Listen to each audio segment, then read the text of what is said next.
Wel, ar y rhan weplyfr yma'r bai am yr gyfrol yma yn y lle cyntaf, dwi'n meddwl, oherwydd ers sawl blwyddyn rwan, dwi wedi bod yn barddoni mewn ymateb i ddigwyddiadau ar Facebook, felly digwyddiadau'r dydd.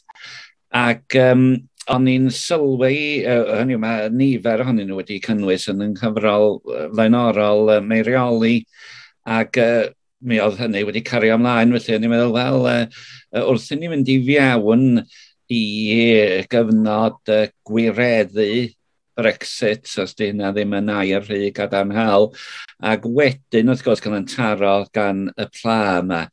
Yna o'n i'n gweld bod yna gofnod yma o ymateb i'r pethau hynny'n benodol ac i ddigwyddiadau eraill mewn bywyd hefyd. Ac ar yr un pryd, mi sylwys i fod yna arlunydd o'r enw Iwan Bala yn ymateb mewn lluniau i'r yn aml yr un pethau, ac yna yn dechrau cynnwys weithiau ar ei ngeiriau yna yn ei lyniau. Felly oedd hi'n yn anorfod gen i beth bynnag bod rhaid ni cael y pethau hyn at ei gilydd, ac o'na bobl yn gofyn am eu cyhoeddi nhw hefyd.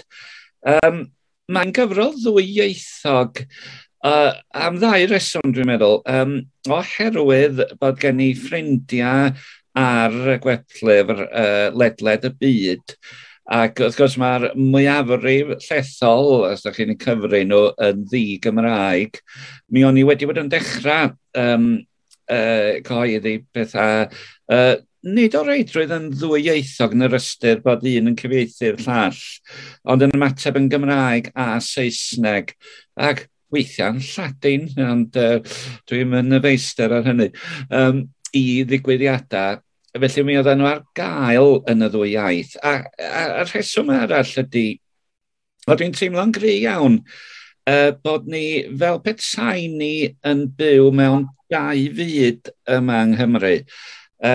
Ac yn aml, os edrychwch chi ar wefan y BBC a Cymru'n fyw, mae yna bethau sy'n benawdar yr ochr Gymraeg yn ymwneud â'r iaith ag ati a diwylliant, sydd ddim yn ddangos o gwbl yn y Saesneg.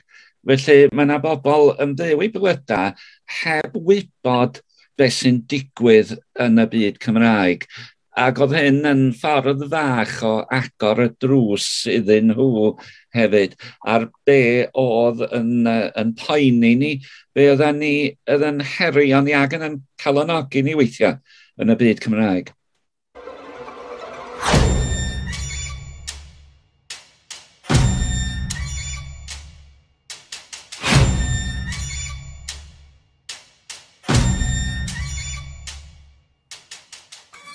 I ategu beth ddydodd Siôn Aled rwan am defnydd da o'r weplyfr, dim wastad yn beth da, ond dwi wedi ffindio bod o'n yn y cyfnod cloi, ac o'n i'n byw ar y pryd yn hi ym mhartner Carin yn ymyl Rhydychen yn y cloi lawr gyntaf. Cyn i mi brynu tŷ a symud i Cerneithin, so dwi'n ôl yng Nghymru wan. Ond yn y tŷ, o'n i wedi cael defnydd un stafell i greu gwaith celf ac i drio gweithio ar y doethuriaeth yma sy'n dal i fynd yn ei flaen. Ond oherwydd beth ddigwyddodd efo Brexit a beth ddigwyddodd wedyn efo Covid, o'n i'n teimlo bod rhaid, yn hytrach na bod yn haniaethol amdanyn nhw, bod yn llawer mwy ffigurol. Felly i'r raddau, mae'r pethau gwleidyddol, dwi'n gweld nhw fwy fel cartoons nag fel gwaith celf gain. A nes i ddechrau rhoi rheini fyny ar y weplyfr a cael ymateb da iawn iddyn nhw. A wedyn, yn ystod Covid, nes i ddechrau gwneud lluniau oedd mwy o sylwi ar byd natur o'n cwmpas ni. A hefyd, y tyfiant oedd yn dal i ddigwydd tu allan y tŷ ac yn yr ardd a hyn y blaen. Ac dwi'n gweld rheini mwy fel celf gain. A wedyn oedd rheini dechrau gwerthu trwy'r weblyfr, ac o'n i'n gallu postio nhw i bobl, heb y draffaeth o fframio nhw na mynd â nhw i ryw arddangosfa i oriel a rhaid nhw ar y wal. Oedd o'n gweithio'n dda iawn, ac wrth gwrs trwy hynny nes i ddod ar draws gwaith Siôn Aled, dyn ni'n nabod yn gilydd wrth gwrs blynyddoedd cyn hynny. Ond o'n i'n gweld yr un un ymateb gen fo i'r ddau beth yma. Ie, dwi yn gweld pwysigrwydd dangos i'r byd diwylliant sydd gennym ni yn y Gymraeg yma. Ac dwi'n uniaethu efo llefydd eraill fel Gwlad y Basg a Catalwnia, llefydd lle dwi wedi gweld celf ddychanol wleidyddol yn cael ei defnyddio'n aml iawn mewn gwyliau fel San Fermin yn Pamplona a hyn a llall. Pethau ar y stryd hefyd, y graffiti a pethau fel hyn oedd yn bwysig iawn hefyd yn Gwlad y Basg. A dwi'n gweld pwysigrwydd felly i rôl artist i ddelio efo materion cymdeithasol, gwleidyddol, diwylliannol, nid jyst creu darluniau o dirweddau hyfryd a hyn a llall, ond bod yna rhyw neges i'w roed yn union rhywun peth a mae rhai beirdd hefyd wrth gwrs yn y Gymraeg yn gwneud. Felly, dros y blynyddoedd, dwi wedi gweithio reit agos efo beirdd, Twm Morris, Iwan Llwyd, a rwan Siôn Aled, Mena Elfyn. Ac i mi, mae o'n cryfhau y cysylltiad rhwng y celf weledol a y celfyddyd o barddoni a llenyddiaeth.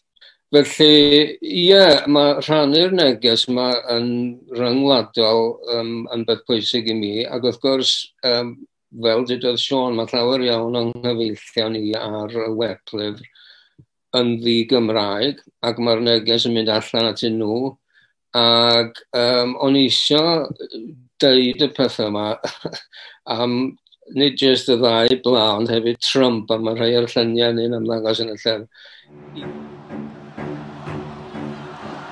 Build that wall, build that wall, build that wall, build that wall, build that wall, build that wall, build that wall, build that wall.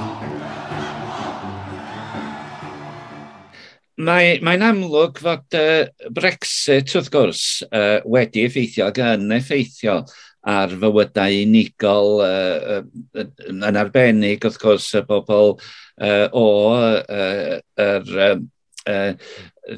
wledydd eraill Ewrop sydd wedi gorfod gadael neu sy'n ansicr i dyfodol yn y Deyrnas Unedig. Ond o'n i'n teimlo'n arbennig ynglyn â Covid. Wrth weld, mi ddechreuodd yndo y cynadleddau mae'r wasg yn ddyddiol yn Llundain i ddechrau, wedyn wrth gwrs o Gymru, a'r graffiau ar ystadegau yma. Ac o'na rhyw ias yn mynd lawr yng nghefni wrth edrych ar y ffigurau, faint o bobl oedd yn yr ysbyty, faint mewn unedau gofal dwys, ac wrth gwrs faint oedd yn marw o hyn. Ac bob un, fel dda ni'n cael yn hatgoffa, wrth gwrs gan y gwleidyddion, pob un o'r ffigurau yna'n cynrychioli bywyd rhywun oedd yn annwyl yn bwysig i bobl eraill. Ac mae yna gardd gen i ar dudalen 63 cloriannu ystadegau. Na i ddarllen, na englyn, wrth gwrs yn Gymraeg, ac mae yna gardd fer yn Saesneg. Ac dwi'n meddwl bod hyn hefyd yn darlunio'r ffordd. Dwi ddim bob tro wedi cyfieithu'r Saesneg i'r Gymraeg neu ffordd arall. Mae yna gerddi gwahanol sydd wedi ysgogi gan yr un peth, yr un ddarllenau yn Gymraeg a Saesneg. Cloriannu ystadegau. Mae'n henbeth cas, diflastod i lawer. I lu, mae'n segurdod. Pan fod gweitha'n data'n dod I dorf, mae'n gneul ei darfod. Statistics. I loved playing with bar charts, scatter plots, confidence intervals, sig figures. But this is drawing narratives of death. This is us, now. So mae'r pelen yma, yr meteor yn gwirionedd yn croesi'r awyr, yn sillafu ec ag o fyd, a wedyn Covid. Mae'n cyfleu y syniad yma ers dalwm yn y canol oesoedd pan oedd bobl yn gweld rhyw newyddion yn dod o'r ser neu rhyw drychineb yn cael i'w rhagweld yn y ffordd y ser yn ymddein. Ac mae weld yn y bio-tapestry a pethau fel hyn, rhyw meteor yn croesi'r awyr. Felly o'n i'n, a hefyd wrth gwrs, y bobl yma sy'n dal I feddwl bod mae rhywbeth o'r tu allan ydi Covid, rhywbeth sydd ddim I wneud efo ni, mae di just troi fyny o'r nef yn rhywle.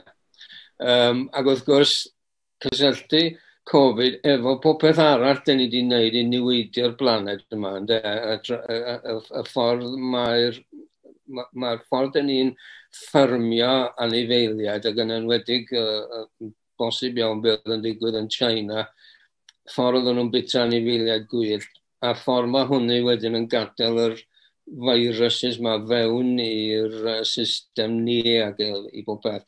A dwi'n meddwl bod o'n cyfleu hynny I raddau, yr holl broblem efo theories yma, paranoia sydd o gwmpas a anti-vaxxers a bob beth fel y. Mae'r tŷ fan hyn ac oedden ni yn cael yn cyfyngu i'r tŷ a falle dwi'n gweld bod hyn wedi darfod chwaith bod gennym ni'r brechiadau yma rwan dwi'n rhag weld bydd yna rhyw feriant eraill yn dod a bydd rhaid I ni eto gloi fyny. Mae'r tŷ o fewn y tŷ ac wrth gwrs oedd tŷ, o'n i'n arfer gwneud y lluniau tai yma o'n yr 80au dwi'n meddwl ers dalwm ac oedden nhw'n bethau poblogaidd iawn a mi ys i'n ôl ato fo. Mae'n bosib hefyd oherwydd bod fi'n prynu tŷ yn hun. Oedd syniad o tŷ yn rhywbeth ar blaen yn meddwl I rhywle. Felly, tŷ mewn tirwedd sydd yn edrych yn debyg I Gogledd Cymru rhywle ffordd yna. Ond mae wedi cael ei gau o fewn tŷ arall yn y peth yma. Felly, mae'n delio efo rhyw sefyllfa lle dyn ni'n ynysu'n hunain ond yn gweld pethau'n digwydd tu allan I ni sydd ddim ond rhan rhywbeth allwn ni gymryd unrhyw control dros dyfod. Dyna oedd y bwriad yn y llun yma. Mae gen I awydd I fynd ymlaen I sôn am rei eraill, ond oherwydd amser, mae hwnna'n beth da bod o ar y clawr. Olwen wedi gwneud gwaith da iawn yn gwneud y clawr, dwi'n meddwl. Mae Brexit a Covid, dwi'n meddwl, yn cynrychioli y ddau ddigwyddiad, y ddwy sefyllfa fwyaf negyddol sydd wedi effeithio arna fi yn fy mywyd ynde. Da ni'n gwybod wrth gwrs mae bethau diawledig wedi bod yn digwydd ledled y byd yn ystod yn hoes ni. Ond y gwir ydy wrth gwrs mae hi'n haws anghofio a byw eich bywyd pan diolch yn eich ffeithio'n uniongyrchol arnoch chi. Ond y ddau beth yma doedd na ddim dianc rhagddyn nhw rhaid ni wynebu nhw. The total number of votes cast in favour of leave was 17,410,742.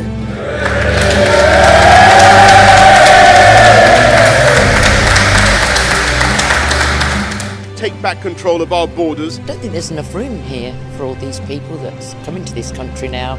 Getting ready to come out of the European Union on October the 31st. No ifs, no buts. Dare to dream that the dawn is breaking on an independent, united kingdom. Take back control.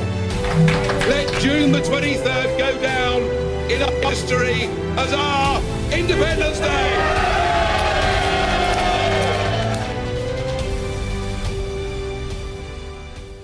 Ac eto, a dwi'n gobeithio'n fawr bod hyn yn dod yn amlwg yn y gyfrol, a dwi'n meddwl i fod o yn lluniau Iwan y beth bynnag, mae yna oleuni yn y tywyllwch yma.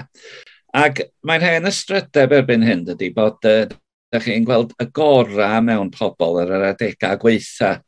A phan yna bobl eraill yn bihafio yn y ffordd weitha, mae wedi bod yn gwbl wir tro yma, ymateb gweithwyr allweddol enghraifft. A'r ffordd y mae pobl yn gyffredinol yn achos Covid wedi bod yn gofalu am ei gilydd. Y ffordd dwi'n falch iawn, y ffordd mae Cymru yn gyffredinol wedi ymateb. Ac chofio wrth gwrs bod y gwisgo mygydau yn ystadegol yn bwysicach o safbwynt am ddiffyn pobl eraill na ni yn hunain. A dwi'n falch iawn o hynny. Ac drwy hyn oll, ac gyfansoddwyd y gerdd dwi'n mynd i ddarllen rwan, just cyn i Covid yn taro ni, oedden ni'n ymwybodol bod yna bethau drwg yn digwydd draw yn China a bod yna fygythiad. Ond yn ymateb yn bennaf i'r anobaith oedd yn bygwth ni yn dilyn Brexit, ac yn arbennig etholiad cyffredinol 2019, wrth gwrs oedd yn selio hynny gen i ofn. A'r gerdd ydy yn syml ond. A na i ddarllen ni yn Gymraeg a Saesneg. Yn y tywyllwch yma, mae yna rhywbeth yn cuddio, y peth sweil ydi o weithiau ar yna ddyliau fod. Gobaith ydi enw fo, a does dim lladd arno. In this darkness, something hides. Sometimes a shy thing, though it shouldn't be. Its name is hope, and there's no killing it. Mwyn dilyn trywydd Siôn yma hyn, dwi'n gweld bod unrhyw fath o greadigrwydd yn cryfhau syniadaeth a bethau yn ystod adegau anodd. Ac mi welwn ni'n hanes celf bod y celf cryfa'n cael ei greu mewn cyfnodau ansicrwydd ag erchylltra weithiau. Ac fel o'n i'n sôn am y ddyletswydd mae ddelio efo pethau. Mae'n haws delio efo rhywbeth pan mae'n bethau concret i ddelio efo nhw mewn gwirionedd. Ac fel oedd Siôn yn dweud, ni wedi gorfod gwynebu pethau mor concret a dyn ni'n gwynebu rwan efo Covid, efo Brexit, a'r ffordd mae Prydeindod yn cael ei efelychu oedd eto, a ffordd mae'r Jack yr Undeb yn cael ei hwrdio arno ni yn cymryd drosodd Cymru yn y ffordd yma a y syniadaeth yma sydd gen nhw, sydd wastad wedi bod yna o dan yr wyneb, ond sydd llawer mwy amlwg yn y ffordd yma'n cael ei ddelio fel hwn. Ond i sôn am y gerdd ond, a'r llun yma nes i wneud i fynd efo ond, achos oedd rhaid i fi wneud rhywbeth efo hwn, ac oedd o'n anodd i feddwl am ffordd i wneud, ond so dwi wedi wneud rhyw awyr dywyll, ond mae goleuni'n dod trwyddo fo'n rhywle, ond mae hefyd yn wyneb i'r raddau. Mae'n ddwy lygad, fel tasen y rhyw bresenoldeb yna, y tu ôl i hyn i gyd, a'r ffaith bod y goleuni'n dod trwad a'r golau eto dros Ynys Enlli falle di hon, ar môr, a'r goleuni mae'n dod trwyddo fo. Ond mae'r gyfrol i gyd mewn gwirionedd yn llawn gobaith, achos mae'n dangos bod bobl yn gallu cwestiynu bob peth sy'n mynd ymlaen. Y ymateb dwi wedi cael hyd yma, y bobl sydd wedi, ag ar y weblyfr, ymateb, mae hwnna'n rhywbeth diddorol hefyd, achos mewn arddangosfa, chydig o ymateb, chydig o feedback mae rhywun yn gael am y gwaith mewn gwirionedd, os nag oes yna rhyw lyfr comments. A mae'r llyfr comments yn gallu bod yn wirion, mae bobl jyst yn rhoi rhywbeth y gwirion lawr. Ond mae'n ymateb diffyant yn dod yn ôl o negeseuon ar y weblyfr, a ni'n sylwi bod ti hefyd yn cael o rownd y byd yn gan bob man. Ac yn gweld hwn fel rhywbeth cadarnhaol a positif yn de. Felly, hoffwn ni hyrwyddo hwn fel gobaith mawr y ganrif.